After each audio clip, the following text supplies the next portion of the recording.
Well, hey, good morning, guys. Hope you guys are well. This is Chris. I'm the debt-free firefighter, and I've been missing in action for a couple weeks, really. My intent was to post videos every week when I first started this in January of this year, and that worked great for about 3 months. And then April got incredibly busy with work and family things, and I just couldn't find time to actually sit down and record. So I'm getting back into it. I'm actually going to try to release, get a whole bunch set for the month of May.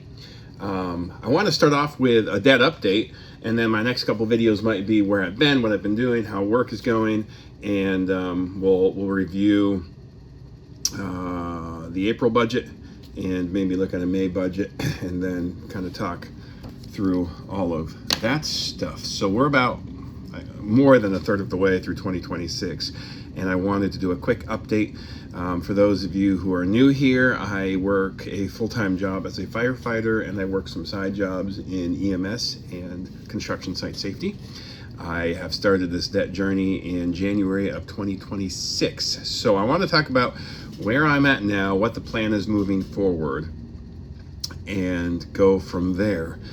Back in January, I sat down and actually wrote everything out, and let's talk about the numbers. So the numbers at that time, I had a water heater, and for those of you, sorry about the fuzz, the water heater was $598. So there's a video at the start of the year that will really just update you on everything. So this is in January. I had a credit card of $9,422 and a personal loan, which was more like a debt consolidation of credit cards, of $1,503.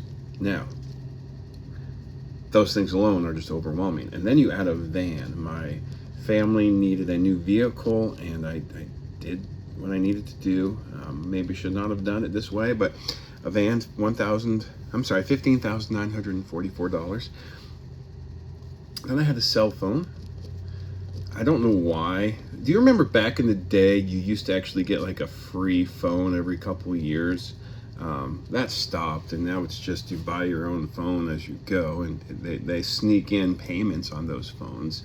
So the cell phone was $563, and then my wife's phone, we did the same exact thing. Her phone was having issues, so we just just throw it on the bill every month. It'll be $20 a month, not a big deal, but it's a big deal, right? Over the course of time, that thing adds up. So my wife's phone was $177, and then of course the big one, my house, $171,851.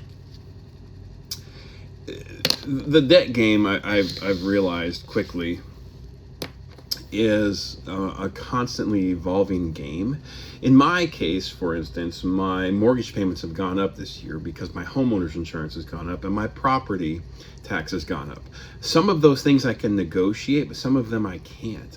For instance, my homeowner's insurance, where I live, it's incredibly hard to get homeowners insurance at a good rate for two reasons. Number one, I live very far away from a fire department, so our rating as far as safety rating is concerned is not high. So there's no fire hydrants near my house. That takes the fire department 20 minutes to get to my house. It takes an ambulance 20 minutes to get to my house. And then number two, I live in the country, so there's only certain insurance companies that actually will kind of insure you, Farmers Mutual, things like that.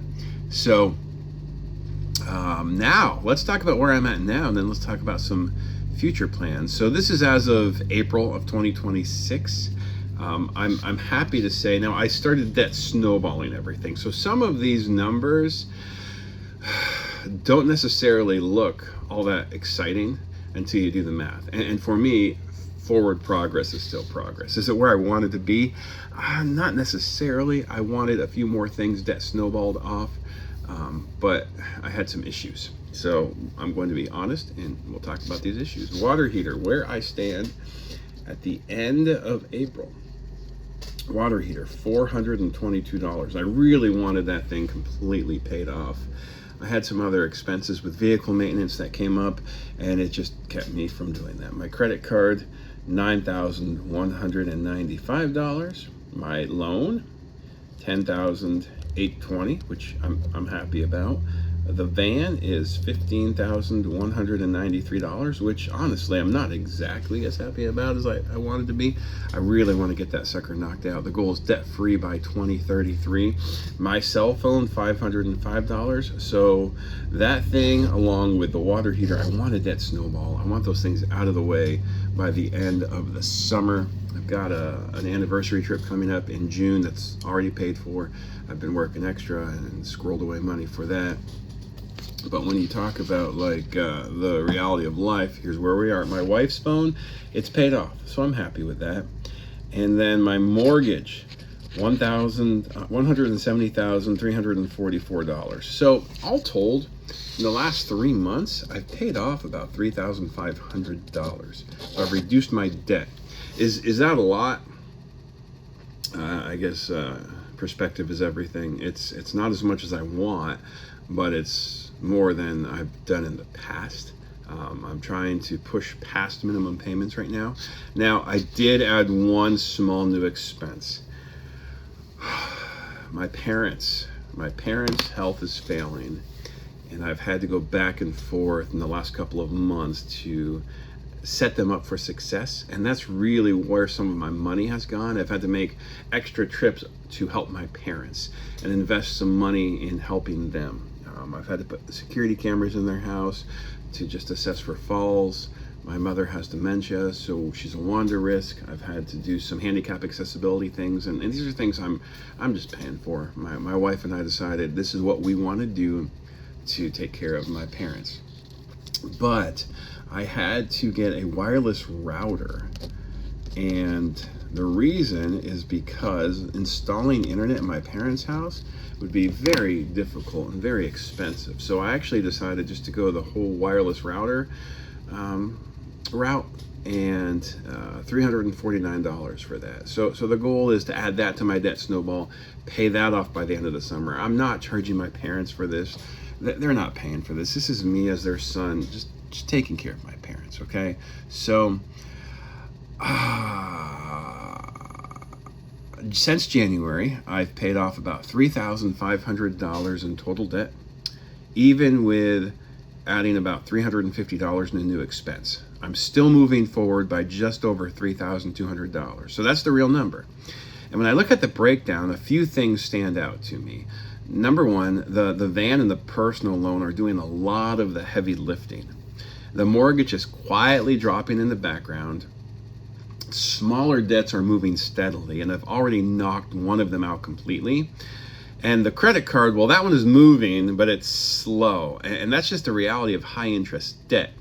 Now, the funny thing is, over the last couple of months, my Experian credit number has gone up, and I keep getting more offers from credit card companies for debt consolidation, for new cards, and I'm ignoring those things, okay? So the plan going forward is pretty straightforward still. It's where it's always been. First, knock out the small remaining debts, hotspot, water heater, and phone. So that's about $1,200 total. Then I'm going to shift the full focus to the credit card.